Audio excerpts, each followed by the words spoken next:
বান্দরবানে bank ডাকাতি, টাকা অস্ত্র লুট ও ব্যাংক ম্যানেজারকে অপহরণের ঘটনায় গ্রেফতারকৃত কুকি চিন ন্যাশনাল ফ্রন্টের 52 সদস্যকে 4 দিনের রিমান্ড মঞ্জুর করেছে আদালত।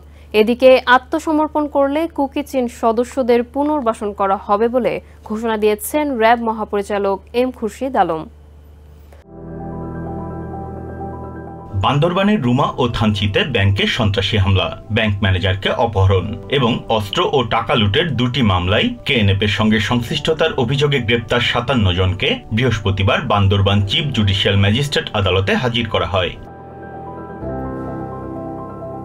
এ সময় কোর্ট ইন্সপেক্টর বিশ্বজিৎ সিংহ রিমান্ডের আবেদন এবং আসামি পক্ষের আইনজীবী অ্যাডভোকেট কাজী মহতুল হোসেন জামিন আবেদন করেন। জামিন আবেদন নামঞ্জুর করে রিমান্ড আবেদনের উপর শুনানি শেষে 52 জনকে 4 দিন করে রিমান্ড মঞ্জুর করেন senior judicial magistrate Mohammad Nazmul Hossain. রাষ্ট্র উভয় পক্ষের বক্তব্য শুনে মাননীয় আদালত উভয় পক্ষের বক্তব্য শুনে একজন প্রেগনেন্ট মহিলা ছিল, তাকে জেল গেটে জিজ্ঞাসা করার অনুমতি দিয়েছে। এর আগে বুধবার কুকি চিনের ব্যাংক ডাকাতির ঘটনাস্থল পরিদর্শন করেন র্যাবের মহাপরিচালক এম খুরশিদ হোসেন। পরে সাংবাদিকদের সঙ্গে আলাপকালে তিনি বলেন, কেএনএফ সদস্যরা শান্তির পথে ফিরে না আসা পর্যন্ত পাহাড়ে যৌথ অভিযান অব্যাহত থাকবে, তবে আলোচনার পথ এখনো খোলা রয়েছে। আত্মসমর্পণ করলে তাদের পুনর্বাসনের ব্যবস্থা করা হবে। জনদস্যু বিভিন্ন সময় সারেন্ডার করেছে, তাদেরকে পুনর্বাসন করেছি।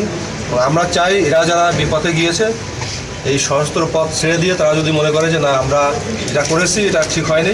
স্বাধীন বাংলাদেশে কোনো অবৈধ সশস্ত্র সংগঠনকে কার্যক্রম পরিচালনা করতে দেয়া হবে না বলেও হুঁশিয়ারি জানান র্যাব মহাপরিচালক। Biprojit Chanda, TVN 24 news desk. New York থেকে সম্প্রচারিত টিভিএন 24 টেলিভিশন বিশ্বজুড়ে বাঙালির কণ্ঠস্বর।